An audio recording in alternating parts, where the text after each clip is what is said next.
Labadiena visiems susirinkusiems.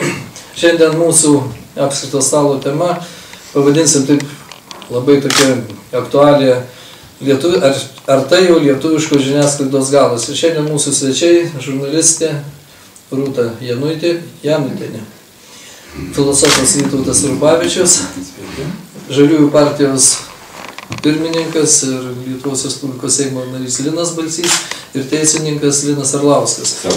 Tai gal pradėkime nuo tokio klausimo. Vienu žodžiu, kaip jūs, Rūta, kaip žurnalistė ir dirbus pati Respublikos redakcijoje, daug ir televizijos. Ir Lietuvos ryto. Lietuvos rytą. Turite tokį patirtį, vertinat, kas iš tikrųjų vyksta. Jums visiems tas klausimas, po šitų, kas čia vyksta. Aš manau, kad čia yra, į tai, ką nereagavo ilgai visa žiniasklaida ir jų vadovai, ilgai buvo baudžiama ekonomiškai už tam tikrą poziciją. O šįsyk baudos yra pritaikytos konkrečiai už labai politinę akciją, kai prasidėjo tas Monsinoro visa istorija ir kaip tie, kurie prašinėjo ne taip, kaip reikėjo tiems, kurie rengė, visi gavo buvo nubausti. Prasme, mes dabar turim tokią jau dabar beprecedentę situaciją, kada žiniasklaida yra konkrečiai nubaudžiama už konkretaus politiko sumanimų kritiką ir veiksmų kritiką. Nes aš neabejoju ir aš tai galiu pagrysti tokiais netiesioginiais įrodymais kol kas, kad komisijos pirmininkas, jisai turi ryšį su tais, kurie, labai tiesioginį ryšį su tais, kuriems reikėjo, kad būtų parodyta žiniasklaida jos vieta. Tai, kurie dar yra nuo sąjūdinių barikadų, kurie negali pasakyti, kad arba šitai, kaip nors paveikti per kažkokių tai srautų piniginių atribojimą, kaip pavyzdžiui TV3 jau galima priversti atleisti žmogų tiesiog atribojus kažkokią tai paramą. Dar aš apie Lietuvos rytą tokių dalykų nesu girdėjus, apie Respubliką lyg ir nesu girdėjus, kad jeigu per tokį svertas naudojamas, tai yra panaudota prieš patį leidinį.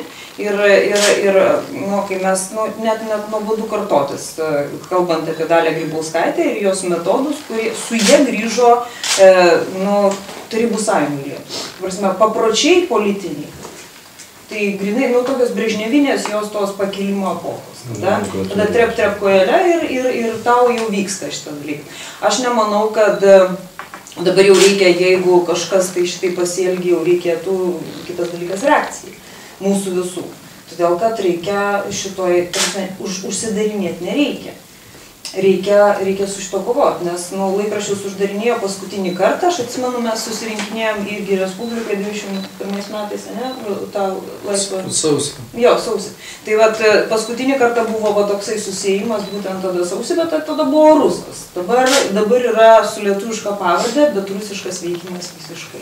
Mes kartojam, čia yra tiesiog į Lietuvą tokie dalykai, kaip iš Rusijos ateina šiek tiek pavėlavo. Tai putinizmas, kada ten pradėjo nuo televizijų, nuo užgrobimo tiesiog, o televizijos tikrai yra užvaldytos per kažkokius tai piniginius srautų valdymas ir visą kitą, tai dabar priėjo prie tos žemesniausios grandies, prie spaudos.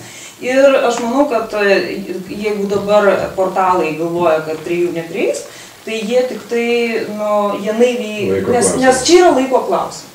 Nes toliau bus portalai, nes sumanimas yra labai paprastas. Žiurkė skandinti. Ir viskas. Tai, Linai. Tai iš tikrųjų... Čia tavo išskirtinis, kadangi Rūta paminėjo Grybauskaitę, kaip tu vertini, susietum šitus įvykius su mūsų prezidentu?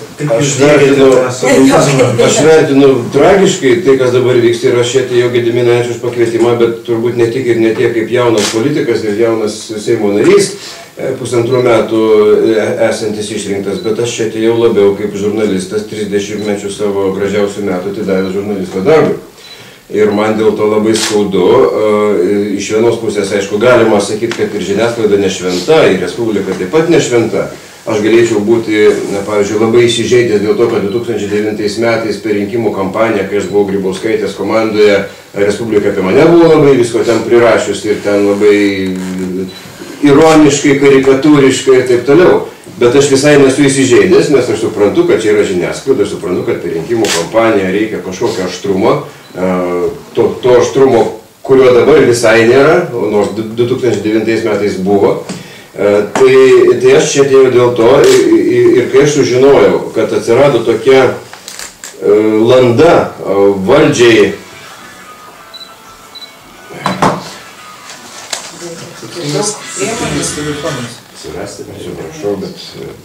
kai aš sužinojau, kad atsirado tokia landa valdžiai šitaip tiesiogiai automatiškai kontroliuoti žiniasklaidą, na tai man tikrai pasidarė baisu. Ir labai gerai, kad kolegos ir Valdas Vasiliauskas, ir Povilas Gilys, jie šitą pamatė ir patikė patys. Tai tiesa labai gaila, kad jinai buvo kairės ir dešinės vaivorykštinės politinės koalicijos atmesta.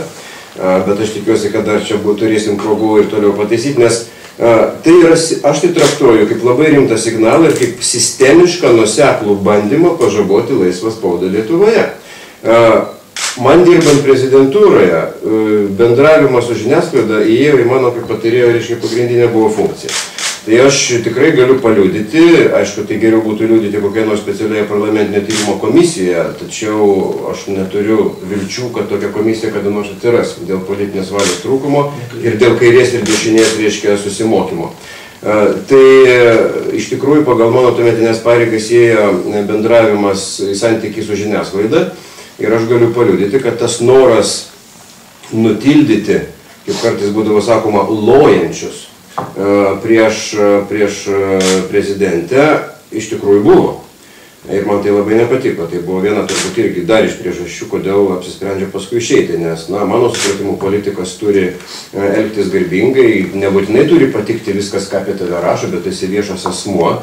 Ir nieko čia nepadarysi, bet bandymai kritiką užgniaužti, pavyzdžiui, tariantis kabutėse su žiniasklaidos savininkais, bandantis paveikti redaktorius per žiniasklaidos savininkus, tai čia yra tikrai labai rimti signalai. Ir dabar galėčiau pajuokaudamas pasakyti, turime pasakyti, kad prezidentūros teisininkai dirba labai gerai, nes jie surado visiškai netiesioginiu būdu, kaip galima pažaboti nepaklusnę žiniasklaidą. Ir čia juk visuomenės informavimo įstatyme 46 straipsnių, kuriame kalbama apie šitos žurnalistų etikos leidėjų komisijos sudarimą ir jo veiklą, ten niekur nekalbama apie jokias sankcijas. Aš esu slovetėjau. Nekalbama apie jokias sankcijas, kas būna, kai etikos komisija pripažįsta kokį nors leidinį neetišku. Tiesiog sankcija vienintelė, tai yra paskelbiama viešai ir tai per viešumą, nes šita komisija yra juk ne kokia nors vyriausybinė komisija, tai yra žurnalistų vidaus savitvarkos ir savivaldos komisija. Viskas ir tik tai tiek. Čia gal nieko blogo, kad jie vadovauja vaikų psichiatras, nuo tiek to, susitaikysim, bet pati jos funkcija yra tokia, spręsti vidinius konfliktus tarp žiniasklaidos, jeigu pripažįstama neetiška, tai tada tai viešai paskelbti. Bet atsiradus šitai pataisai, ką mes matome? Tokie veikėjai, kaip Frykliai, Cooperiai ir kiti, jie nepasisunkina eiti įstatymo keliu, tai yra kreiptis į teismą, pasinaudoti civilinio kodekso numatytom galimybėm dėl garbės ir orumo pažeidimo, prisiteisti tokiu būdu tai, ką priklausytų. Ne, jie puikiai žino, kažkas juos labai gerai informavo, jūs, vyrukai, kreipkitės tiesiai į etikos komisiją, nes tada automatiškai bus jūsų priešininkas nubaustas. Tai va čia yra didžiulis demokratijos pažeidimas ir aš nežinau, ką mes visi turėtume daryti, įstatymų leidėjai turėtume labai susirūpinti ir vis tik pasistengti, kad šitas įstatymas PVM-o visiškai nekaltas būtų pataisytas, kad ten būtų išmesta automatinis ryšys tarp etiškumo ir finansinės sankcijos. Bauda negali eiti automatiškai, tokius dalykus turėtų nagrinėti teismus. Aš dar suprašau, jeigu etikos komisija pripažino, kad labai rimtas pažeidimas, galėtų, pavyzdžiui, kreiptis į teismą, teismas išnagrinėtų ir priimtų kažkokią tai nuobaudą. Gerai, Linai, šitas, kadangi pas mus teisininkas yra, kaip jūs vertinate tai, kad susirinkusi visuomeninė organizacija priima tokį su pinigais susėjusi, su naudom susėjusi dalyką, kuris smarkiai kerta. Ir aš manau, kad jau čia iš sąmokslo teorijos surinkta žurnalistų etikos komisija šiaip jau labai politiškai angažuota vienai sričiai. ir jinai priims tokį sprendimą, kokio reikės visada. Ir būtent vėl kalba eina apie lietuviškas žiniasklaidos priemonės. Iš kur čia, taip išeina, kad tai aukščiau teismo. Aš norėčiau atskirai kalbėti apie 3 dalykus, bet pradžioje apie vieną. Tai yra teisinis aspektas, kitas aspektas būtų politinis ir trečias aspektas organizacinis, administracinis. O kas liečia teisinį aspektą, tai su Linu nesutikčiau, man atrodo, kad prezidentūros teisininkai šį kartą suklydo ir parodė savo neraštingumą. Aš turiu minėti, jie labai gerai dirbo kabutėse, rasdami mechanizmą, kaip patenkinti savo viršininkės ir įvykdymų. Šitas, reiškia, PVM įstatymų papildymas, jis net laiko, na, sakykime, kritikos mano gilių įsitikinimu konstitucinių normų prasme. Aiškiai 46 straipsnis kalba apie sąžiningos konkurencijos laisvę ir turi būti lygios galimybės ir negalima daryti išlygų. Taip pat visuomis informavimo įstatymo 29 straipsnis pakartoja šitą ir kaip Linas sakė, praktiškai nėra visuomis informavimo įstatyme jokių kitų, sakykime, yra ten, jeigu pornografiją platina, ten kokie nors apribojimai yra, bet reiškia tokio pobūdžio kaip dabar už kritiką, sakykime, subjektų taikyti tokias sankcijas ten nėra numatyta. Tai pagal turinį čia būtų, o dabar pagal formą visiškai nesuprantama, kaip galima pradėti nuo šito PVM įstatymo ir pradėti juo reguliuoti žiniasklaidos etiką. Yra visuomenės informavimo įstatymas, yra konstitucinis, faktiškai konstitucinis statusas, kuris sureguliuoja, reiškia, patį statusą visuomenės informavimo priemonių valstybėje. Ir vat jeigu būtų pradėję nuo šito ir po to iš to sektų, kad galima ten, sakykime, PVM, tai būtų kitas dalykas. Tai labai stiprus pagrindas yra kreiptis į konstitucinį teismą dėl šitos normos. Jeigu atsiras iniciatoriai, aš manau, kad jinai bus atmesta. Dabar kitas dėl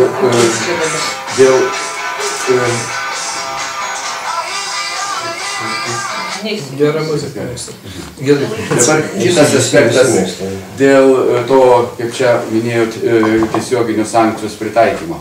Vat kas man krenta į akis, kad, reiškia, žurnalistų ir leidėjų etikos šitą tarnybą, taip, jinai faktiškai prisima administracinio organo funkciją. Ir dabar įgyjo labai stiprų instrumentą, paskelbdama, kad, reiškia, pažeidinėja etiką leidinys, faktiškai pritaiko sankciją automatiškai, kaip jūs sakote. Reiškia, kur čia yra problema? Problema yra ta, kad žurnalistų ir leidėjų etikos šitą tarnybą, komisija, jinai vadovaujasi žurnalistų ir leidėjų etikos kodeksu. Žurnalistų ir leidėjų etikos kodeksas iš principo yra ne tik etikos kodeksas, tai yra teisinis dokumentas. Ten pirmuose straipsniuose yra aiškiai parašyta, kad žurnalistas turi, reiškia, teikti informaciją sąžiningai, su gera valia. Ir antras, ten kitas punktas yra, kad informacija turi būti teisinga. Toliau visi kiti punktai yra detalizavimas. Tai yra pagrindiniai 2 difamacijos teisės principai. Jeigu šitos principus taiko žurnalistų ir leidėjų etikos komisija, ji turi savo sprendimus įrodyti. Aš Lino Slušnio pasisakymą spaudoj skaičiau Vakarų Eksprese. Jis faktiškai pripažįsta, kad visas įrodymas susiveda į tai, kad pasiėmė laikraščio iškarpą, taip, išbraukė leidinį ir išbraukė ten, sakykime, kas kreipėsi, skaito tą leidinį, na, dar pasikvietė Respublikos atstovą ir tuo viskas baigėsi. Na, dar gali kreiptis į šitą žurnalistų ombudsmeną, kad jis pateiktų dar kokią tai, reiškia, papildomą įrodomąją medžiagą. Negalima taip. Turi būti įrodyta. Arba, kaip Linas sako, tokiu atveju jos kompetencija turėtų būti kreiptis į teismą, jeigu mato, kad aiškus yra pažeidimas, tada turėtų kompetencija kreiptis į teismą, kad būtų pritaikyta tokia sankcija. Bet aišku, jeigu tokia sankcija būtų numatyta visuomenės informavimo įstatymą.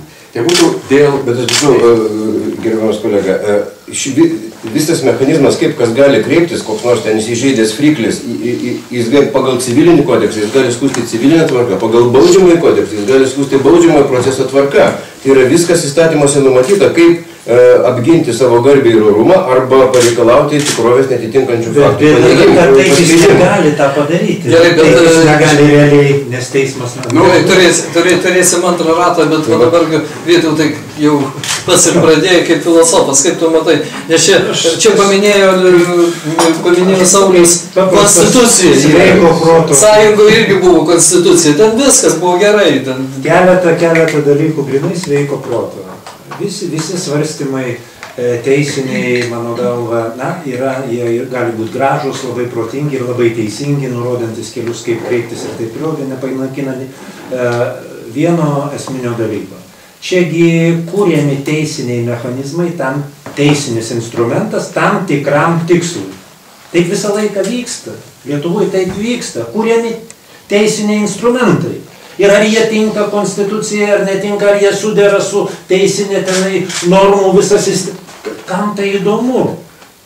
Nes jūs po to kapanokitės visuose šituose aiškinimuose ir visuose šituose skunduose, o traukinys nuvažiavo ir važiuoja tolyn. Viskas tvarkoja. Yra sukurta. Ir šiuo atžvilgiu visiškai teisingai išmoningi juristai veikia. Labai išmoningi juristai, kurie įteikinėja pagal pareikalavimą galios žmonėms, įteikinėja instrumentus. Vat sako, reikia sutvarkyti šitą dalyką. Reikia padaryti, kaip amžinatelis Brazauskas sakydavo, kad būtų viso zakonno. Prašom jums, po savaitės yra, kad bus viso zakonno. Dabar sakoma, kad nustotų loti. Tai be abejo, yra poreikis pasakyti, šitie turi nustoti loti. Padaroma, kad nustotų loti. Ir labai išmoningai padaroma. Čia dabar mes galime mąstyti apie tai, kokias galias, kaip čia neteisėtai įgauna etikos sugalvotas mechanizmas, kad kaip tik jiems suteikiama šitą galę, ne jie patys įgauna galę. Nei Slušnys negali nueiti ir pasiimti jokios galios, jeigu jam nedavė prezidentūra. Jeigu prezidentūra nesuformuoja, arba su jie susiję žmonės nesuformuoja reikalingos komandos. Ką padaro, argi ne tą patį daro konstitucinis teismas, kada kalbos sudėtinga problematika nuleidžia į nepolitinę, tarsi nepolitinę šitą, kurią suformuoti gali politikai pagal savo poreikį ir priims sprendimą kalbos, turiu omeny, kokį reikėtų pagal poreikį. O konstitucinis teismas išlieka tarsi visiškai taip, žiūrėkime, mes viską čia atlikome, viską taip, tarsi ne prie ko, bet instrumentai suteikia politikams norimą. Tai tokių instrumentų, jeigu dabar pasižiūrėtume verslo srityje, kiek yra suteikta, kiek pagal poreikius buvo verslo santykius, jeigu reikia tai firmai nemokėti mokesčių arba dar panaikinti skolas, bus priimta menka pataisa, kurios net niekas nežino, net, bet taip praeis ir po to bus panaikinta, jeigu reikia. Verslo interesų grupės, darydamos profesinio įstatymo leidėjams, bando prakišinėti patys įstatymą. Be abejo, bet čia vyksta dar du dalykai. Vienas yra tas juridinių instrumentų teikimas ir akivaizdu, kad čia yra politinis užsakymas, vienas iš elementų formuojant vadinamąją valdžios vertikalę. Kai čia mes kalbame apie tai, kad čia grįžta tarsi jis nebuvo išnykęs. Partinis nomenklatūrinis mąstymas ir veikla niekur nebuvo išnykę. Jie tik tai nepaprastai sustiprėjo, bet jie tarsi pasislėpė po to europietiškumo kaukę ir europietiškos veiklos parodomaisiais dalykais. Bet pavyzdžiui, kaip mes pasižiūrime, va čia ir minėta santykiai su žiniasklaida arba santykiai su visuomenė, tai yra rytietiško pobūdžio. Rytietiško pobūdžio. Ir mes matome visur, kaip veikia nomenklatūriniai žaidimai ir vėl tas pats principas padarykite tik tai, kad būtų viso zakono, niekas negalėtų prikifti. Nors tai beveik net neįmanoma padaryti, nes mes matome, kiek daug skandalų dabargi kyla, net nuo paties šito terminalo, dujų terminalų, kai tik nesutvarkoma, nesugebama sutvarkyti didelių dalykų, bet žiniasklaida įmanoma patvarkyti ir čia labai rimtas dalykas. Čia koks yra ekonomika. Politikai nebūtų išmoningi, jeigu darytų tik vienam tikslui. Čia įvykdomas ir kitas tikslas. Žiniasklaida yra verslo tam tikri sektoriai ir čia šiuo metu vis dėlto rungėsi dar na, sakykime, nacionalinės žiniasklaidos ir skandinaviškos žiniasklaidos blokai. Nu, bendrais, aš nesigilinsiu į tas visas peripetijas, kažkokie, sakykime, skandinaviškos. Nu, blokai. Jie beje bus ir sakykime, internetiniai, jeigu skandinavai turi labai didelę dalį verslo Rusijai, tai čia mes niekada... Ir pirmieji pradeda mėgti. Mes niekada, šiuolaikinėme versle niekada nepasakys, iš kur ateina geopolitiniai pinigai. Ir kas juos atstovauja, per ką ir taip toliau. Bet aš tik noriu pasakyti, kad šituo padaromas dar judesys, labai paprastas, kad patraukiama nacionalinė žiniasklaidos verslas, kaip verslas patraukiamas iš tos vietinės rinkos, iš viso, labai stipriai ir vienaprasmiškai. Ir bankas patraukiamas, ir žiniasklaida patraukiamas. Gerai, tai dabar žiūrėkit, vis tiek antras turas irgi norėčiau nuo Rūtos pradėti. Vat kaip tik Rūta buvai tokia Seime konferencijoje, kur buvo kalbėjimai apie tas grėsmes, kad lietuviška žiniasklaida turi atsilaikyti svarbiau negu tankus pirkti. Ir dabar va šitokį smūgį iš valdžios ten yra. Tai čia visiškai logiška, todėl kad vienas daiktas, aš buvau toje konferencijoje, aš nesuprantu, ką ten veikia žurnalistai. Tai buvo apie kontrapropagandą ir kontrapropagandą. Prie ko čia aš žurnalistai, ne? Kodėl mane moko kovoti su ideologiniais ar kokiais tai priešais? Čia ne mano darbas. Mano darbas yra visai kitas ir jis yra paprastas. Rasti informaciją, interpretuoti ją ir pateikti savo skaitytojų, žiūrovų ar klausytojų. Viskas. Paprastas darbelis. Mes esam pasakotojai, kas aplinkui vyksta. O čia mūsų surenka ir padalina dar tiems pridvorniams, padalina po kažkokį tai garbės raštą. Pagal jį labai vienintelė naudinga informacija, aš supratau, ten buvo sąrašas, kurie približonai, bet tas sąrašas jau buvo aišku. Mes ten sėdėjom su Klivačkai ir drebėjom, galvom, blemba, jeigu pakvies, tai kokie gėda. Negavom gėdas rašą. Ir tada susives su vakarykščio balsavimu, kada atmetė PVM. Tai aš manau, kad čia įvyko kažkokios. Čia yra, nu kaip, ten buvo pasakyta viskas per tas porą valandų. Buvo pasakytas skaičius, tai yra virš 200 milijonų, kurie eina viešinimui ir kurie yra dalinami papirkinėjant žiniasklaidą. Ir aš turėjau visai neseniai pokalbį apie tos pačius pinigus su Dainium Radzevičium, kuris ir yra iniciatorius šito PVM papildymo, kad neetiška žiniasklaida. Būtent jisai, bent jau jisai sakė, kad tokio pataisos reikia ir taip mes kalbėjom, nežinau, prieš pusmetį galbūt. Ir kalba buvo apie tai, kad tos pinigus reikia pakišti vėlgi po visuomeniniam organizacijom. Po šitom, kurios pakels ranką ir susibalsuos. Ir kad reikia, čia šiaip jau iš vienos pusės vyksta ta piniginė. Dabar įleidžiama į šito kompaniją kautis dėl tų pinigų ir jie yra paimami, reikia prisiminti, ką Medalinskas pasakojo išėjęs iš Grybauskaitės kažkada tai. Papasakojo apie gerus ir blogus visuomenininkus. Ir jeigu tu esi grubiai blogas visuomenininkas, tai tave marginalizuos, iš tavęs tau niekas nemokės ir tavo nuomonės iš viso nepublikuos. Jeigu tu esi geras, tai tau bus parūpinta vietelė Delfi ir dar ten buvo pavardinta kažkokiu tai vietų, kur tu pralysi. Tai ir kadangi tai visas valdoma, čia yra tos prezidentūros, iš kurios tu ateilinai metodai. Nei prie nieko kito. Jeigu tu sakai, kad sovietiniai tie rusiški metodai, rytietiški metodai valdymo buvo anksčiau, tai jie jau buvo kur kas subtiliau. Jie neišnykę, bet su Grybauskaitė, jinai partinę mokyklos tvarką įvedė, nes jinai žino, kaip valdyti. Nes, partinė tarybinė statyba buvo toksai dalykas. Tai jinai ją moka ir jinai niekada šito dalyko neatsisakė. Ir jai taip gerai. Man yra baisiausia, dėl ko aš iš tikrųjų ir atėjau su jumis šnekėtis, nes ką mes leidom padaryti. Mes už tos pinigus, šitie 200 milijonų yra sumokėti ne tai, kad už kažkam tai ten nupirkti konkrečiom publikacijom. Tai yra, jie be to dar ir sukūrė ir užaugino tokius raumenis šitam viešųjų ryšių industrijai, kurios pagrindinis tikslas yra diskredituoti žurnalistiką. Diskredituoti profesiją, diskredituoti ir visą laiką loti. Kokia neetiška, kokia baisi, kokia primityvi, kokia paperkama. Po bet kokių straipsnių taip įkalta žmonėm, kad jau viskas ir tas prestižas nieko jinai nepasikeitė. Ta žinia, ta prasme, kiek aš dabar, kai aš ilgai pabuvau televizijoje, kur ten to žurnalistikos mažėjo, taip, šitaip. tragiškai mažėja. Bet aš grįžau dabar į Lietuvos rytą, aš tarp tų pačių žurnalistų iš principo dabar, aš manau, kad smogiama yra per tuos, kurie dar turi stuburus užsiaugintus dar Sąjūdžio laikais. Nes, man nebaisu Grybauskaitė, man jinai yra labiau nuobodu. Ta prasme, jinai labai nuspėjama ir vat jos visa ta šutvė yra labai nuspėjama, neįdomi. Iš jos niekas negimsta ir dėl to, čia neįdomu tiesiog, jeigu jos klausyti, tai tiesiog neįdomu darosi gyventi. Nes, niekur nevyksta, niekas nevyksta. Bet išsigąsti man tokio kažkokio tai, bijojimo nėra, kaip ir bet kurio valdžioj. Gerai, tai dabar... Bet aš noriu pabaigti vieną dalyką dėl tos diskreditavimo profesijos. Ir aš kiek sykių pas daugybę redaktorių jau, nedrauskit jų žmonių ir skatinkit masinį Vilniaus žurnalistų stojimą į tą Radzevičiaus sąjungą. Nes ten dabar ateini į jų suvažiavimus, kur viskas tvarkoma, šitie dalykai, būtent va čia mes jau prisižaidėm. Ten sėdi komunisto redaktoriai, aš galvoju, jie visi išmirė, bet jie visi pas Radzevičių, su minimaliai, ten su litą sumoka ir jie yra nariai.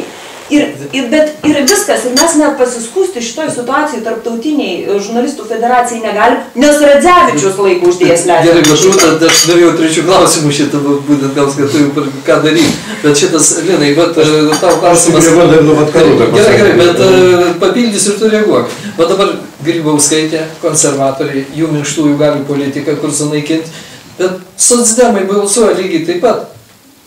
Bet vakarykštis parodė, ir mes ne pirmą kartą matom. Centras žalias, tie raudoni. Tai du ką praegzistuoja. Ir jeigu ten visi puola konservatorius, puola Grybauskaitė, vis viena šitas trikampis valdžios, kuris apsprendžia. Ne, tai kad didžiosios partijos, reiškia, valdančioji dabartinė, reiškia, ir opozicija, kad jos yra vienas ir tas pats, tai jau tapo gerokai anksčiau šios kadencijos pradžioj. Ir kad kai kuriais balsavimus labai staiga susimoko ir balsuoja taip, kaip reikia kažkam, tai čia labai akivaizdu. Bet prie žiniasklaidos grįžtant, ir tai, ką Rūta minėjo, iš tikrųjų, ar pati valdžia Lietuvos, arba turbūt, sakyčiau, Europos Sąjunga ištvirkino žiniasklaidą mūsų, būtent per tą didžiulės lėšas skiriamas tam vadinamajam valstybės institucijų informavimo reikmėms skiriamom lėšom. Dažniausiai tai būna ES pinigai viešinimui skirti ir čia yra iš tikrųjų visiškai neskaidru, korupciška ir paslėptas žiniasklaidos valdymo būdas. Nes atsimenat, buvo istorija ten ar nesu Žemės ūkio ministerija, kai neskirtinų dėrybų būdu neskirtinų dėrybų būdu galima užsisakyti, duoti tuos pinigus viešinimui bet kam, duoti skelbimą į bet kurį laikraštį, gerai apmokamą. Visi laikraščiai, gyvenimas tai sunkus šiais laikais, visi nori tų pinigų. Ir per tai tiesiog labai paprastai yra ir suvaldoma. Nori gauti viešinimui skirtų pinigų iš vienos ar kitos 5-10 ministerijos. Tai tu, būk geras, susiprask, ką rašyti, ko nerašyti. Ir mechanizmas savisaugos ir išlikimo įsijungia labai greitai. Ir žurnalistam asmeniškai, kurie rašo, ir jų savininkam. Tai aš manyčiau, kad tokį dalyką, kaip tą viešinimui skirtus pinigus, čia yra iškrypimas ir jis yra nereikalingas. Ką ten ministerija turi dabar savo viešinimą? Tai dirbk savo darbą, kas ministerija privaloma, leisk spaudos pranešimus ir viskas. Kokie ten dar užsakomieji skelbimai ir laikraščiuose. Absurdas. Žiniasklaida tikrai čia yra iškreipti santykiai. Tai aš tai vadinu tvirkinimu, kai valdžia tokiu būdu prisijaukina ir jau žiniasklaida tiesiog nebenori būti kritiška. Kam čia taip faina, gauni tos pinigėlius, reiškia skelbimas garantuotas, nerašysiu nieko blogo. Tai vienas dalykas, o kitas dalykas, tai be abejo, Rūta minėjo, kad nėra stuburo, kad dar kai kurie žurnalistai turi, tvarkoj, bet Rūta, žiniasklaida yra verslas, yra žiniasklaidos savininkai, to verslo savininkai, šeimininkai.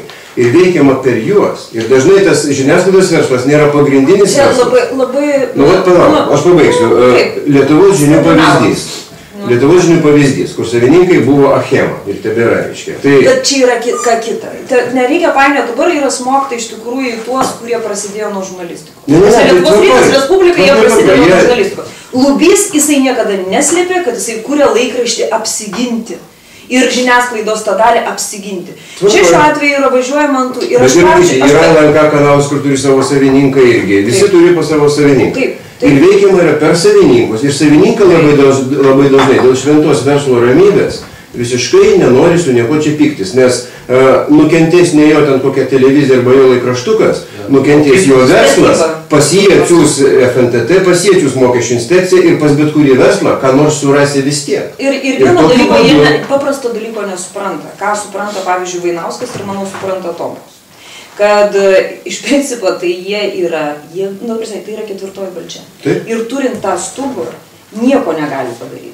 Tie nauji atėję į šitą verslą, ta prasme, iš statybų, iš bilekur, iš skandinaviškų ten visokių, nežinau, kojinių mezgimo įmonių, tai jiems tai yra kažkokia tai papildoma labai pelninga dalis, kur būtent dėl tų 200 milijonų pelninga dalis. Tie, kurie čia yra, dabar yra kaunamasi su tais, kurie realiai yra šitoj rinkoj valdžia. Ketvirtoji valdžia tai yra nepriklausomas toksai visuomeninis ombudsmenas, kuris viską stebi ir nežinia, ką pasakys. Ir nežinia kokio. Man iš tikrųjų, aš nežinau, kaip čia pas jūs, ta prasme, Respublikoje yra, bet man tai, pavyzdžiui, tokio keisto pluralizmo, ką aš matau Lietuvos ryte, kada čia pat Klivečka, čia pat, žinai, Pancerovas, čia pat, žinai, nu, šitą Lavas, tai ir taip. Grįžtant prie temos. Dar paskutinė replika. Iš tikrųjų, turime iš kitos pusės taip pat turime pripažinti, kad ir žiniasklaidai yra problemų, yra ir korupcinių dalykų, yra ir visokių užsakomųjų ten straipsnių ir taip toliau.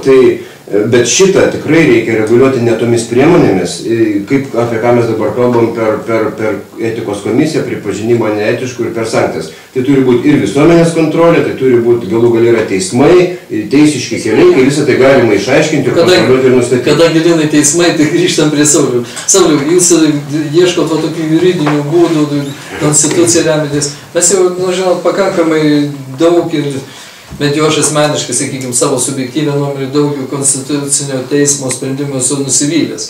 Ir pasakysiu, nelabai tikiu, kad jie priima teisingus sprendimus. Ir matai, ką girdi, kad čia kartojasi, kad nepasakytas. Pasakysiu to, kai diktatūra tampa faktu, revoliucija tampa pareiga. Tai ką tokiu atveju daryti? Ar jūs dar mato teisinį išeitį iš kažkokio tai? Čia, man atrodo, labai įsijaučia tokia dalyka diagnozė pas mus, kad pas mus iš tiesų viešasis interesas pajungiamas privačių interesų naudai. Šiuo atveju net spaudos, reiškia, dalis irgi turi savo interesą, kaip Kinas kalba, ir pajungiama. Ir čia yra labai skaudu ir graudu. Ir aš neužbaigiau tada savo kalbos, aš noriu tą patį pavyzdį apie Respublikos, apie tas Snoro banko informacijos spausdinimą. Suprantat, žurnalistų ir etikos komisijoje buvo pagrindimas, kad štai Snoro ten vadovai pristatė labai tikslius, reiškia, faktus. Gali būt, kad jie pristatė labai tikslius faktus, jie turi visą dokumentaciją. Dabar žurnalistas, ar jis turi galimybę tuos faktus, reiškia, tiek nuodugniai ištirti ir patikrinti. Žurnalistas turi pareigą pateikti ypatingos visuomeninės viešosios reikšmės informaciją, netgi jeigu jisai visų faktų nėra patvirtinęs. Jeigu jis tai daro, reiškia, sąžiningai, su gera valia, vardan kilnaus legitimaus tikslo. Dabar šitoje vietoje praktiškai užčiaupiama galimybė spaudai tokius ypatingos reikšmės klausimus, kaip finansai valstybės, reiškia, pateikti viešai ir kritikuoti. Ir dabar aš nežinau, kas išdrys, koks leidinys, jo labiau, kai leidiniai dar pradės susidaryti. Čia, žodžiu, yra tiesiog tragiška situacija.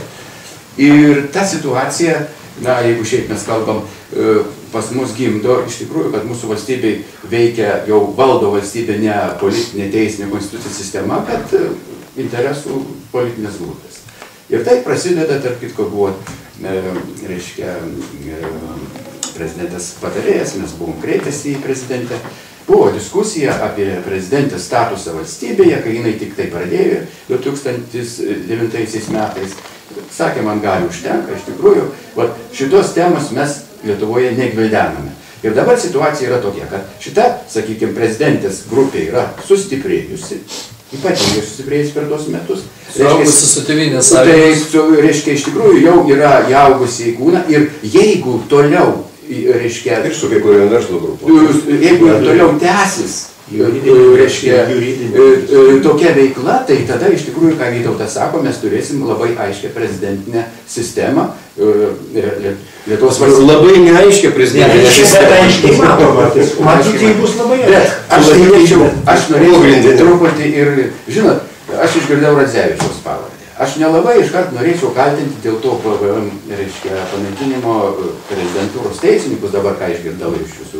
Iš tikrųjų, galbūt Radzevičiaus iniciatyva prasidėjo jie patys, jeigu ten pateikė tokią idėją, aš sakau už tai... Bet jisai įeina į tų gerųjų visuomenininkų. Nu, gerųjų, jiems yra naudinga, jie pasinaudoja, o čia yra pavyzdys to, reiškia, saugimo, įtikina, kad čia taip ir taip toliau, nepagalvoja, prašau, toks ir toks dalykas.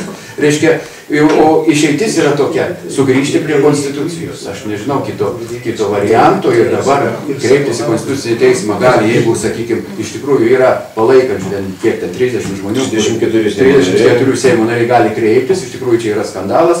Kitas dalykas, ką pats sakai, reiškia protestas pačių leidinių, nes čia iš tikrųjų, na, beprasme prasideda spaudos funkcija visuomenėje tokia, nu tai ką, tik pinigų uždirbimo kažkokia ir tarnavimo, bet ne tiesos ir tarnavimo grupėms, bet ne viešajam interesui. Tai.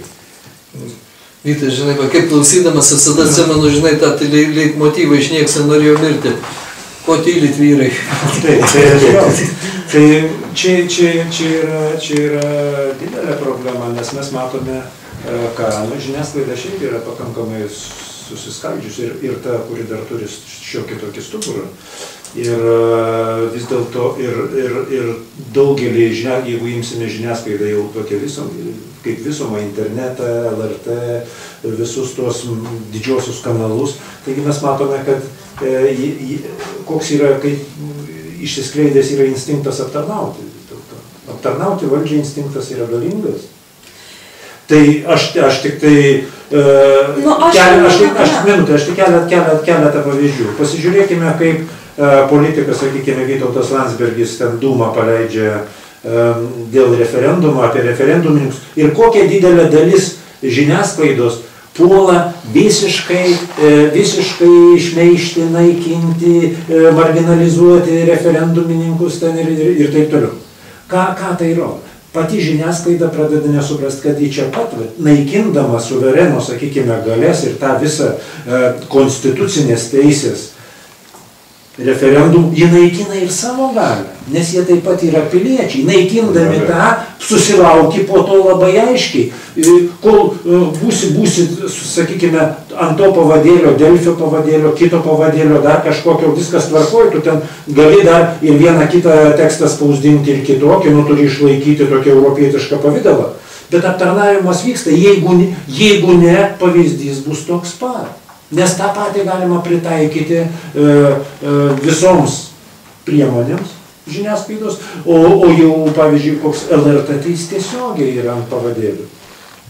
Ir ten susitarimai. Labai nustebau. Tai žiūrėk, dabar paskutinis turas apie tą, Rūta jau užsiminė, labai įdomus mintis buvo. Ko stovėjai po medžiu, muša, ne mane. Kiti, palauk, bet ateis laikas, tada nesikišau, nes irgi ne mane, bet kada mane muš, jau nėra ką gydyti. Tai Rūtos buvo siūlymas, atsakykime, ką tokiu atveju veikti, tai lįsti tas struktūras ir padėmti, aš taip suprantu, išstumti tuos šiuolaikinius.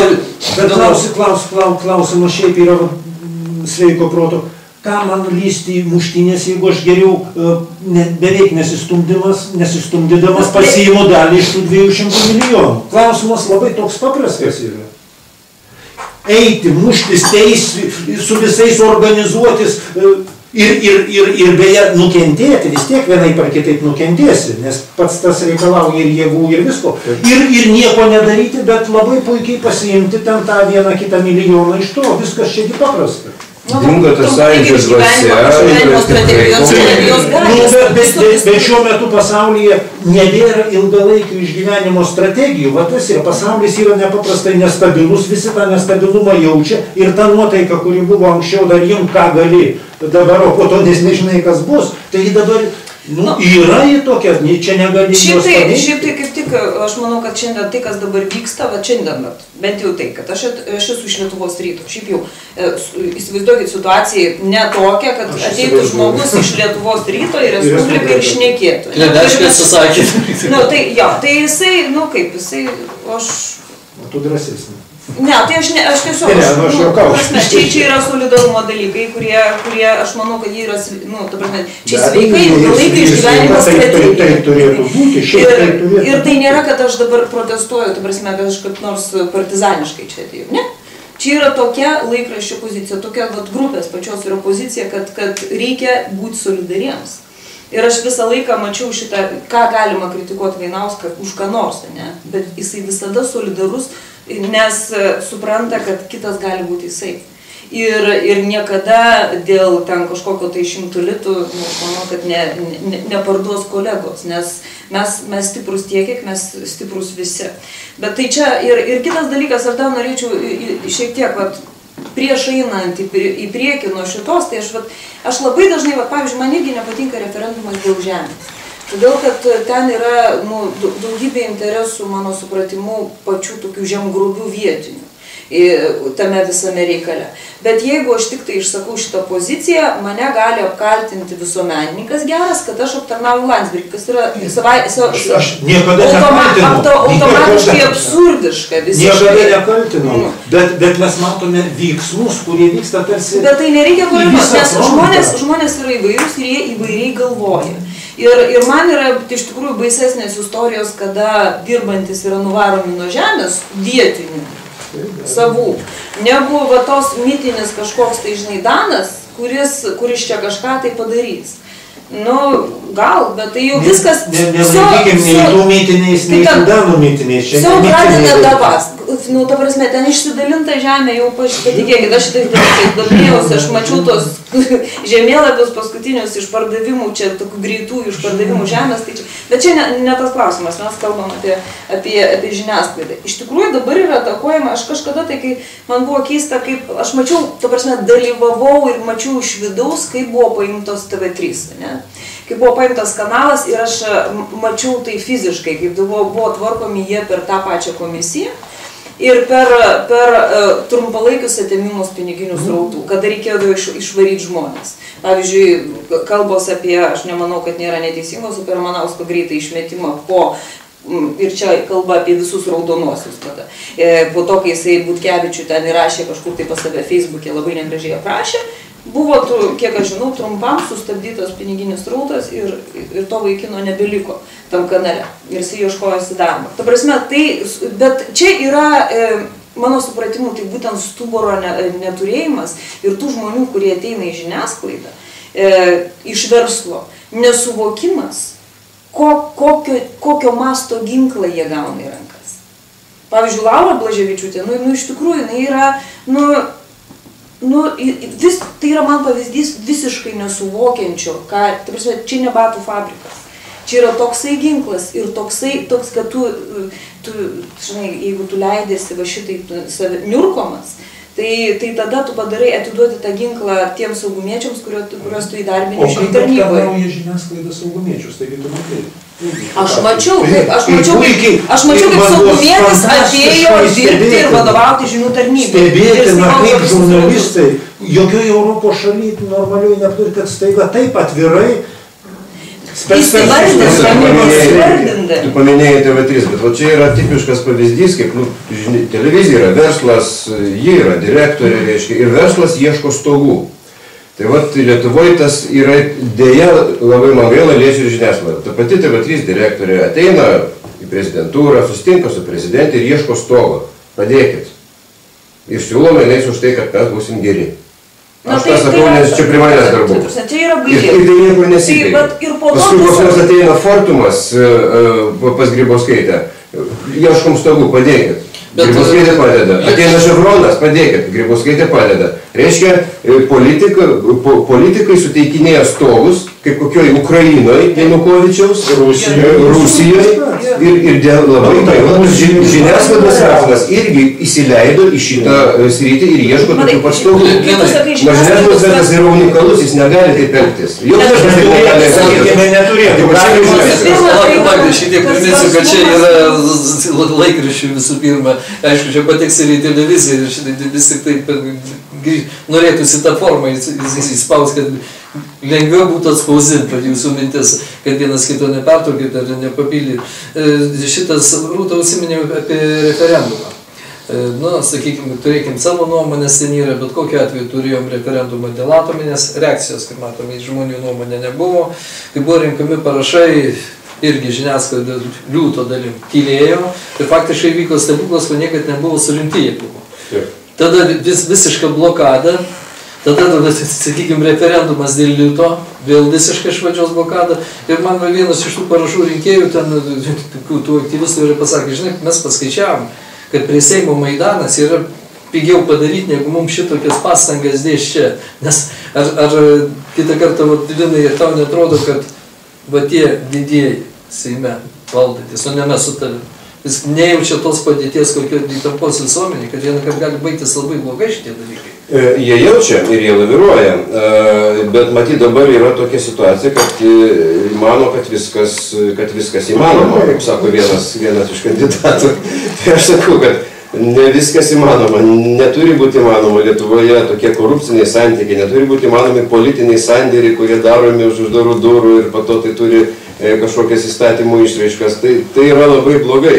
Tai yra užvaldymas šalies atskirų grupių interesų, politikų ir dėja kartais ir žiniasklaidos. Tai va čia ir yra tai, apie ką prezidentė visus 5 metus kalba oligarchai, tai štai jį pati yra tos oligarchijos dalis tapus. Visiškai susiliejimas. Jis niekada nebuvo baigusi būti. Nu, nebuvo aukščiausias politikas, susiliejęs verslu ir valdantis žiniasklaidą. Vat jos pačios apibrėžimas, kas yra oligarchai, tai pati puikiai papuola į tą apibrėžimą. Bet tai yra labai blogai ir aš manau, kad nors, kaip čia Gediminas sako, mes čia ir maži kai kurie Seime, bet mes turėtume netylėti ir aš džiaugiuosi, kad mes netylėme kai kurie kolegos, mes turėtume inicijuoti platesnės diskusijas visuomeniai ir aš manau, kad, pavyzdžiui, šiuo klausimu dėl šito tokio labai nekalto PVM įstatymo mes galėtume padaryti didelę viešą diskusiją arba didelę konferenciją visuomeniai. Gal kai rinkimai apsiramins ir normaliai išsidiskutuoti, pasikviesti ir tą patį žurnalistų sąjungą Dainių Rozevičių, ir žurnalistų draugiją, ir Liną Slušnį, ir visus, kurie čia susiję ir atvirai pakalbėkim. Ir kad tai nuskambėtų tikrai, kad atsirastų sprendimai. Atvirai vardinkim, kas pas ką ėjo, kur kieno interesas, kur prezidentūra, kur socialdemokratai, kur dešinieji, kur jie vieni su kitu visiškai vienodai yra nomenklatūrinės partijos sisteminės tradicijos, kur yra klanai. O ką nebus? Tai niekas neuždraudžia mums kalbėti. Aš už tai. Kalbėti mums dar ačiū Dievui, niekas neuždraudžia. Ir paleisim per internetą į YouTube, jeigu didieji portalai arba didieji kas nors nedės mūsų. Gerai, tai dabar pažiūrėkit, šitas aš vis tik pasaulį, išgirdot nuomonę, sakykime, tegu subjektyvę, bet visumoje jinai pakankamai objektyvi. Dabar mes jau kalbėjom apie tai, Rūta užsiminė, čia Vytautas apie tai VSD. Darbuotojų ryšius, sakykime, informaciją patekimą žiniasklaidai. Tai vėl įtenka į tą pačią schemą. Kas skiria VSD vadus šiaip pas mus? Prezidentė.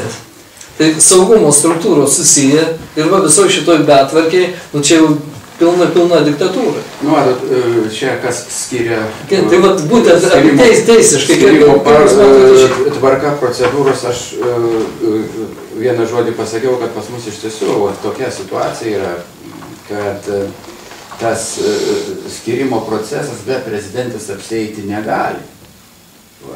Bet kaip prezidentė įsijungia, jinai natūraliai pagal konstituciją tampa liktai ir globėjų šitos struktūrų, šitos sistemos.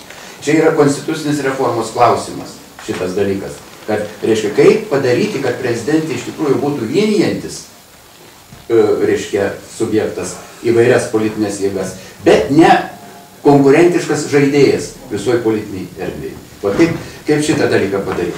Tai čia yra gal platesnis, bet siauresnis dalykas apie ką čia. Čia jau nuskambėjo, aš galvoju, kad žurnalistų šitam mūsų luomui reikėtų, vienas dalykas galima kaltinti, bet kitas dalykas yra labai konkretus, aišku, siūlymai. Aišku, vienas dalykas dėl to PVM lengvatų. Čia yra absurdas, čia yra nonsensas, čia ir konferencija galima daryti, vienas dalykas. Antras dalykas, Valdas Vasiliauskas, man atrodo, labai tiksliai apie žurnalistų ir leidėjų etikos komisijos statusą. Faktiškai jinai su valstybė. Jinai turėtų būti, reiškia, savitvarkos organizacija, bet dabar per visuomenės informavimo įstatymą jinai padaryta valstybės instrumentų, plus valstybė turi, reiškia, finansinę, reiškia... Ir be atsakomybės, svarbiausia, ji neturi jokios atsakomybės, ji neatsako už savo sprendimą. Kažkada domėjausi, kaip atsirado, man atrodo, Švedijoje pirmieji žurnalistai sukūrė tokią etikos inspekciją, tai jie bijodami, kad valdžia nesukurtų mechanizmo, kuris pradėtų kontroliuoti spaudą, jie patys save sugalvojo kontroliuoti iš etinės pusės, etinės moralės pusės ir patys finansuoja išlaikymą šitos tarnybos. Patys finansuoja, o ne valstybė. Lietuvoje taip nebus. Lietuvoje tai reiškia, gerai, tai dabar pasikabinti. O kitas dalykas dėl to fondo, 200 milijonų, sakykime, kam čia skirta? Viešinimui, tai čia valstybė skiria. Tai irgi reikia sutvarkyti šitos dalykus. Ir apskrai spaudos paramos fondą. Irgi reikia kažkaip tai sutvarkyti, kad čia netarnautų kažkokiem tai, sakykime, grupiniam interesam, bet kad iš tikrųjų čia tarnautų šitiem. Pagalvoti apie tokius siūlymus, nes čia reformos reikia, man atrodo, tikrai. Nes iš tikrųjų problema yra. Suteikit, nesuteikit, pats vienas sakė, kad reiškia, su žiniasklaida yra problema. Sauliau, viena, žinot, kaip blondininė į temą. Jūs, sakot, jūs prezidentė, po 2 dienų pasirinkimo prezidentas gal daug dėlių bus, gal baigsis. O jeigu rimtai, tai dabar vytai tau klausimas. Užsiminė Rūtas, sakė, žiniasklaida 4 valdžia. Tai dabar pas mus ir vykdomoji, ir įstatymų leidžiamoji, kalbėjome apie Konstitucijos teismus suaugus, renkamoji suaugus, tai ko, pridėkim dar nusikalstamas struktūras ir turim pilną valstybės mafijos valdymą. Tai tas partinės, sakykime, partinės nomenklatūros valdymas, jis iš esmės visada primena tokį uždarų ir nusikaltėlių ir taip toliau, tik kadangi jos turi valstybės mechanizmą pajungusius ir teisinį mechanizmą, todėl jos savo veiklą gali padaryti visiškai teisėtą. Ir todėl kuria įvairius juridinius instrumentus, teisinius instrumentus, visą laiką pateisinti bet kokiai savo veiklai. Ką beveiktų, ką besugalvotų kokį projektą ir verslo, ir politinio verslo partinės nomenklatūros žmonės, jie tą gali sukurti juridinį pagrindą ir išvengti savo veikloje, išvengti visiškos atsakomybės. Tai čia yra pranašumas prieš mafijinės struktūras, čia yra didesnė galia turinčios struktūros, nes jos niekada neatsako, jos visiškai juridiškai teisėtai neatsako už savo veiklą, niekai. Niekai. Galima pridaryti, praskolinti valstybę, pavyzdžiui, konkretus pavyzdys. Jeigu mes pradėtume nagrinėti, kokiu mastu praskolinta per 5 metus valstybė ir kokiom sąlygom pakabinta ant kabliuko, išmokų kabliuko, tai mes pradedame baisėtis. Bet ar kas nors atsakys už šitą dalyką? Praktiškai palūkanų mokėjimo milijardas, koks eina vien dėl kažkokio įgeidžio, bet tie įgeidžiai nėra šiaip įgeidžiai. Tai pasitarnavimas kažkam, tai akivaizdu. Skolintis įbū iš kažko konkretaus. Be abejo. Tarsi eita į laisvas rinkas, bet tai yra ėjimas į konkrečius bankus. Aš tuo metu legalus pagalbos institucija, kaip tarptautinis fondas, kur mokami pigiai ir aiškiai padaryti visą šitą. Ne, mes pasirinkome trigubai brangesnį šitą ir kažkam labai naudinga. Ir tai tų metų iš išmokos. Lietuva šitų paskolų praktiškai niekada, jau dabar to šito praskolinimo neišmokės niekada. Jį turės skolintis, nepaliaujamai aptarnauti tą didžiąją... Tai skolininkas yra normalu, bet tik kokį tikslų tai darai. Ir už kokias lėšas, ir kaip staigiai, ir ar ta skola padėjo čia, sakykime, socialiniai sanglaudai, visuomeniai susikaupti proveržį kažkokį. Ne, mes sėkmingai einame į tą paskutinę vietą ir laikomės. Noriu paklausti, ar šito Parkinsono ekonominio smogikų išpažinties neteko skaityti. Teko vartyti, bet yra... Nes cituoji viską ten. Pasaulyje... Mes patekom į schemą, kur mes prasmuojame sunaikinta valstybė. Nereikia sąmokslo teorijos, viskas yra daug paprasčiau ir čia šiuo atveju mano supratimu čia suveikia ta schemelė, kurią aš iš pat pradžių pasakiau, yra konkretų žmonės, kurie buvo labai suinteresuoti šitą įvesti. Aš nemanau, kad tai yra sąmokslas socialdemokratų ir konservatorių prieš. Aš manau, kad Radzevičius turi kelius ir į šitą, į Seimą. Jisai man, sakau, nuoširdžiai su manim kalbėjo, kaip čia dabar taip pajungti tuos pinigus etikai. Ir pajungė.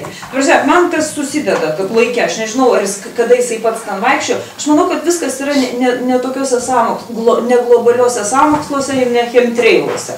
Čia yra viskas labai visiškai paprasta schemelė, kuri suveikia dėl iš tikrųjų žiniasklaidos tų vadų žioplumo. Pražiopsota yra. Aš ne iš vieno buvau girdėjus, kad yra pražiopsota. Buvo tyliai, ramiai prakišta kadencijos pabaigoje šitas reikaliukas ir suveikė. Kadencija prieš atostogas. O dabar politikams abiejų pakraipų yra nepaprastai naudinga.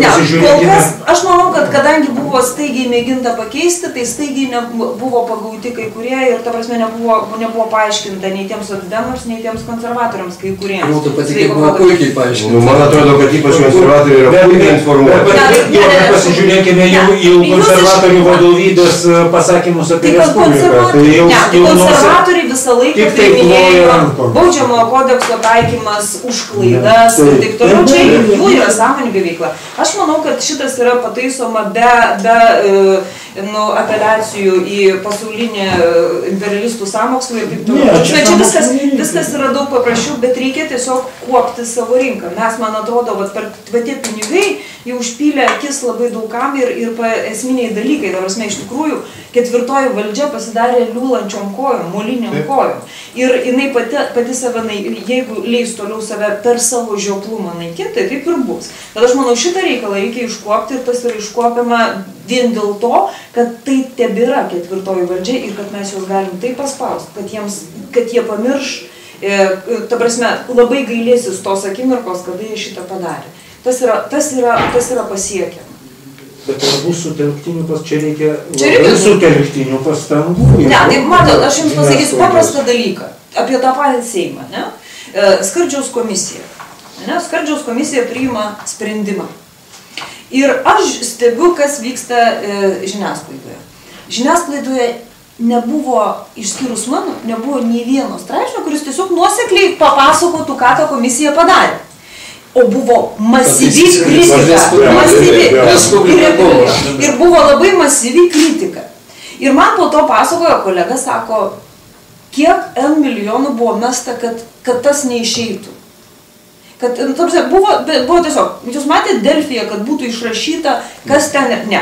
Ten kalbėjo Masiulis, ten kalbėjo kitas Masiulis, ten kalbėjo šitą Juknevičienė ir Kubilius kalbėjo apie šitos visus dalykus, net sekmok. Tokie demokratijos parodė, objektame, čia kaip yra kapitalistinių, ten būdavo laikai kapitalistinės filosofijos kritika, ne? Per kur ten nėra beveik citatų, yra buržuazinės. Jas galima suprasti, kaip paaiškėjo po tokių tyrimų, kad, reiškia, Kubiliaus vyriausybės veikla buvo nukreipta Gazpromo naudai, sprendimai, tai natūralu, kad tai susijaudina žmogus. Bet aš manau, kad čia yra, aš visą laiką tokias situacijas traktuodavau kaip, jeigu verslo požiūriu, tai kaip išskirtinė strateginė situacija, kada tu niekas kitas nepasako, vadinasi, tie, kurie nori žinoti, eina pas tave. Ir dėl to, man visą laiką patiko tokios situacijos, todėl kad aš neįsitempusi galiu paimti, iš tikrųjų skandalingą medžiagą ir ją sudėlioti ir tūkstančiai paskaitys. Tas ir buvo su tas Skardžiaus komisijos medžiaga, dėl to ir ten visokia dabar kova ten. Taip, jinai viešai prieinama šiaip jau. Nu taip. suprast. Bet man, kaip aš tikrai prisipažinsiu, televizijos žiūriu labai nedaug, tik žinias, bet pasidėjau tendenciją tokią, kad kai vyksta kažkoks vyksta įvykis Seime, priiminėjimas įstatymas, visą laiką komentuoja, tai opozicija, kuri šiaip jau lyg ir nėra valdžioje, tai Anušauskas, tai Juknevičienė, tai Kubilius, visose televizijose jie, bet ne Butkevičių matau daugiau. Kas čia per fenomenas ten yra? Žinot, yra įvairių paaiškinimų, gali būti vienas iš paaiškinimų, kad yra lobistų grupė, kuri turi ryšių su žiniasklaida ir tokiu būdu už politikams, už reikiamus sprendimus lobistų grupėms atsidėkoja laiku žiniasklaidoje. Čia yra netiesioginė korupcija, bet ta schema jinai veikia. Ir kai kurie yra net patys pripažinę. Viskas gerokai sudėtingiau, bet yra galima kalbėti nuo žmonių, kurie sėdi čia, kur čia šitoj gatvėje, ten, kur valdo didžiulius pinigus, Ričardą Jarmalavičių, per kurį yra atliekama labai daug, per Katkų Mykolą labai daug yra atliekama, kurie valdo šitos rautus. Bet Seime tai jau eina, aš tiesiog matau aplinkui, kaip kas su ko bendrauja. Ta prasme, va šitie dalykai ir konservatoriai iš tikrųjų yra smarkiai investavę į asmeninius santykius su tam tikrais žmonėmis, kuriuos, kada jie būna valdžioje, jau šito pasimokė, ten siunčia į kokį nors Afganistaną, kokį nors ten brangių reportažų daryti ir taip toliau. Ir tas yra, ta prasme, užmėgsti tie santykiai, kuriuos reikia griauti, elementariai griauti. Nes mes turime iškovoti, bet man labai patiko tai, ką jūs pasakėte. Iš tikrųjų, pati svarbiausia mintis, mano supratimu, reikia žurnalistams duoti įrankius prie informacijos. Nes mes dabar esam apkapotom rankom. Mes kiekviena pastanga yra įstatymiškai uždrausta, tu negali be leidimo, tu turi paprašyti atsakymo raštu. Ir tau kada nors ką norės atrašys, ir jeigu tau nepatiks, tu ten turėsi į teismai. Viskas įvilkta į tokią biurokratiją ir mes prieiti prie tos informacijos, pavyzdžiui, atmušti friklio ar kokio nors rezultatų. Po to gaunasi, kai vieną iš jų ten paima ir baudžiama bylą, kaip, pavyzdžiui, Degutienės sūnausis istorija, kada visiems buvo keliamos bylos, kurie tik tai Degutienės sūnelį palietė, ne? O po to paaiškėjo, kad jisai pats sėdi, prokuratūrai duoda parodymus kaip įtariamasis, to visoje kartu su tuo, kaip ten tas vadinasi, tas bankroto administratorius keistas. Prabangus Kuberis jau. Kartu, taip ir darosi. Mūsų laikas kaip ir pasibaigė. Ką klausė Gediminas, kaip čia taip išeina, kad su vienais bendrauja žiniasklaida, su kitais ne. Tai labai paprastai pats esu susidūręs, kadangi esu persona nepageidaujama Daukanto aikštės rūmuose, pasirodo, man uždėtas embargo nacionaliniam transliuotojui. Aš labai nustebau. Ne tai, kad aš nustebau, tai manęs nenustebino, nes aš žinau tą mechanizmą, bet mane nustebino, kai man paskambina kolega žurnalistas, kuris mane po metinio pranešimo, natūralu mane kalbint po metinio pranešimo, čia tokia intriga, ką galvoja buvęs patarėjas, ir aš tiesioginėje laidoje radijo pakomentavau. Man paskui paskambino kolegos ir sako, nežinai, kas tuo metu dėjosi, tau bekomentuojant atbėgo vyriausias redaktorius, pradėjau mojuoti rankom ir grumoti, kodėl leidžiat balsį. Balsių leisti negalima per Lietuvos radiją. Tai vat, čia tokie, gal čia nurašykim sąskaitų suvedinėjimo ir reiškia ir tam tikram dabartinės prezidentės charakterio bruožai keršyti, bet aš manau, kad aš esu toks ne vienas ir ta nomenklatūra, kam galima kalbėti per nacionalinę transliuotę, kam negalima, jis yra. Ir va tai yra valdžios ir žiniasklaidos susiliejimas ir tai yra labai labai pavojinga. Ir žurnalistas neturėtų asmeniškai, kuris dirba, ne koks ten generalinis direktorius ten ar kažkas, asmeniškai žurnalistas, kuris dirba, turėtų atsistoti ir pasakyti, aš su to nesutinku ir jeigu reikia išeiti iš darbo. Aš tai esu padaręs labai seniai, kai vedžiau atgimimo bangą vienu metu ir ten Landsbergis labai norėjo uzurpuoti atgimimo bangą, o mes buvom tokie laisvi žurnalistai, mes čia irgi už Lietuvą, mes irgi kovojame, mes ir savo nuomonę, mes ir žinom, sakė, jūs savo dabar sako tą ir tą, mes padarėm laidą, po laidos visa kūrybinė grupė atsistojom ir pasakėm, daugiau mes šitos laidos nevedam, nes jūs esat sovietiniai metodai, o mes norim būti vakariečiai. Tai vat, labai gaila, grįžom prie ten, kur pradėjome. Gerai, tai kadangi mūsų laikas baigės, tai visiems labai dėkuoju, kad radot laiko už jūsų išsakytas mintis. Andrėjus idėja šiandien vakarė jau bus su žalgirio.lt, šitas sekančią savaitę pasirodys. Gerai. Ačiū.